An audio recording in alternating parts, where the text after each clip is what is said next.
हाय future birds. आज हम करेंगे कक्षा 10वीं के पाठ पहले दोहावली के प्रश्न उत्तर और हम इस दोहावली के प्रसंग और व्याख्या को भी देखेंगे। तो शुरू करते हैं। तो हमारे पास ये जो कविता है उसका नाम है दोहावली। इसमें हमें उसके राइटर के बारे में दिया हुआ है। गोस्वामी तुलसीदास भक्ति काल के सिरमौर राम भक्त कवि हैं। रामचरितमानस तुलसीदास जी की कालजयी रचना है। तुलसीदास जी एक श्रेष्ठ कवि और सच्चे लोक नायक हैं। इनकी अधिकांश रचनाएं अवधी भाषा में लिखी गई हैं।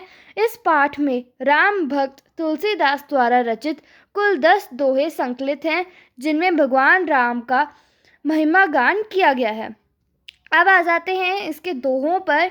इन दोहों का हम प्रसंग और व्याख्या देखेंगे।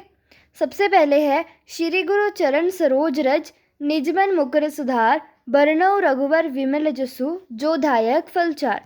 तो उसका जो प्रसंग है वो आएगा। प्रस्तुत दोहा तुलसीदास कृत दोहावली में से लिया गया है। यह दोहा हनुमान चालीसा का प्रथम दोहा है। इस दोहे में तुलसीदास जी भगवान श्री राम की भक्ति से प्राप्त होने वाले लाभ के बारे में बता रहे हैं। व्याख्या। तुलसीदास जी लिखते हैं कि अपने गुरु जी के कमल रूपी सुंदर चरणों की धूल से मैं अपने मन के दर्पण को साफ करता हूँ और तत्पश्चात प्रभु राम जी का निर्मल यशगान करता हूँ। ऐसा करने से चारों फल धर्म, अर्थ, काम और मोक्ष प्राप्त होते हैं। राम नाम मणि दीप धरु, जी देरी द्वार, तुलसी भीतर बाहर हूँ, जो चासे उजियार। प्रसंग आएगा। प्रस्तुत दोहा तुलसीदास द्वारा रचित दोहावली में से लिया गया है। इस दोहे में राम भक्त कवि तुलसीदास ने भक्तजनों को अपने हृदय में श्री राम नाम का दीपक जलाने की प्रेरणा दी है। इसकी व्याख्या आएगी। तुलसीदास जी कहते हैं कि यदि मनुष्य अपने मन के भीतर और बाहर दोनों स्थानों पर उजाला करना चाहता है तो राम नाम रूपी मणि दीपक को हृदय में धारण करना चाहिए। ऐसा करने से अज्ञान रूपी अंधकार नष्ट हो जाता है और ज्ञान रूपी उजाला प्राप्त हो जाता है। अगला दोहा है। जड़ चेतन गुण दोष भय, विश्व कीन करतार, संत हंस गुण गहि पय, परिहर बार विकार। तो उसमें प्रसंग आ जाएगा कि प्रस्तुत दोहा तुलसीदास द्वारा रचित दोहावली में से लिया गया है। इस दोहे में कवि ने संतों के स्वभाव का उल्लेख किया है। व्याख्या आएगी। तुलसीदास जी लिखते हैं कि ईश्वर ने इस समस्त जड़ चेतन संसार को गुण और दोष से युक्त बनाया है, लेकिन संतों में हंस के समान नीर शीर विवेक होता है। इसी विवेक का प्रयोग करके संत दोष रूपी जल को त्याग कर गुण रूपी दूध को ग्रहण करते हैं। तो अगला दोहा है। प्रभु तरुतर कपि डार पर, ते किए आप समान, तुलसी कहूँ न राम से, साहिब सील निधान। प्रसंग आ जाएगा कि इस दोहे में भगवान श्री राम की उदारता का वर्णन किया गया है। देखो पहली लाइन सेम है, उसे मैं बार बार रिपीट नहीं कर सकती। व्याख्या आ जाएगी। कवि कहता है कि प्रभु श्री राम जी बहुत महान और उदार हैं। भगवान श्री राम स्वयं तो वृक्षों के नीचे रहते थे और बंदर पेड़ों की डालियों पर रहते थे, परंतु फिर भी ऐसे बंदरों को भी उन्होंने अपने समान बना लिया। ऐसे उदार शील निधान प्रभु श्री राम जैसे स्वामी दुनिया में अन्यत्र कोई नहीं है। तो यहाँ पे अन्य आएगा, अन्यत्र तो कोई वर्ड नहीं हुआ, अन्य कोई नहीं है। ठीक है। तुलसी ममता राम सो, समता सब संसार, राग न रोष न दोष दुख, दास भय भव पार। प्रसंग सेम है, लास्ट लाइन में रीड कर देती हूँ। इस दोहे में कवि ने श्री राम के प्रति आस्था भाव रखने की प्रेरणा दी है। व्याख्या। तुलसीदास जी कहते हैं कि श्री राम में ममता रखनी चाहिए और संसार के सभी प्राणियों के प्रति समता का भाव रखना चाहिए। इससे मनुष्य राग रोष दोष दुख आदि से मुक्त हो जाता है। इस प्रकार श्री राम का दास होने के कारण व्यक्ति भव सागर से पार हो जाता है। अगला दोहा है। गिरिजा संत समागम सम, न लाभ कछुआन, बिनु हर कृपा न होड़ सो, गावी वेद पुराण। तो इसका जो प्रसंग है वो इस दोहे में कवि ने संत समागम की महिमा का वर्णन किया है। तुलसीदास जी कहते हैं कि शिवजी पार्वती को संतों के सम्मेलन की महिमा का वर्णन कर रहे हैं। संतों के साथ बैठकर उनके विचार सुनने से ज़्यादा लाभकारी दुनिया में कुछ भी नहीं है। संत समागम भी श्री राम की कृपा के बिना नहीं मिलता, ऐसा वेद पुराणों में कहा गया है। उसके बाद 7वां दोहा है हमारे पास, पर सुख संपत्ति देख सुनी, जरही जे जड़ बिन आगी, तुलसी तिनके भागते चले भलाई भागी। तो उसका जो प्रसंग है वो आ जाएगा। इस दोहे में कवि ने दूसरों से ईर्ष्या ना करने की सीख दी है।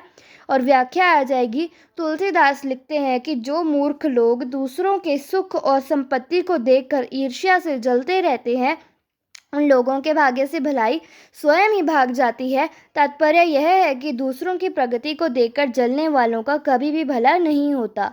8वां दोहा है, सचिव वैद्य गुरु तीनी जो, प्रिय बोले भव आस, राज धर्म तन तीनी कर, होई बेघई नास।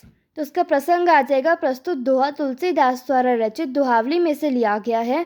इस दोहे में कवि ने चापलूस सलाहकारों से घिरे हुए राजा की संभावित दुर्दशा का वर्णन किया है। व्याख्या आ जाएगी कि कवि कहते हैं कि यदि किसी राजा का मंत्री, वैद्य और गुरु ये तीनों राज भय से अथवा किसी लोभ लालच से उसकी बात जैसी है वैसी ही मान लेते हैं, अर्थात उसकी हाँ में हाँ मिलाते हैं, तो उसके राज्य, धर्म और शरीर तीनों शीघ्र ही नष्ट हो जाते हैं। इसलिए ऐसे चापलूस सलाहकारों से बचना चाहिए।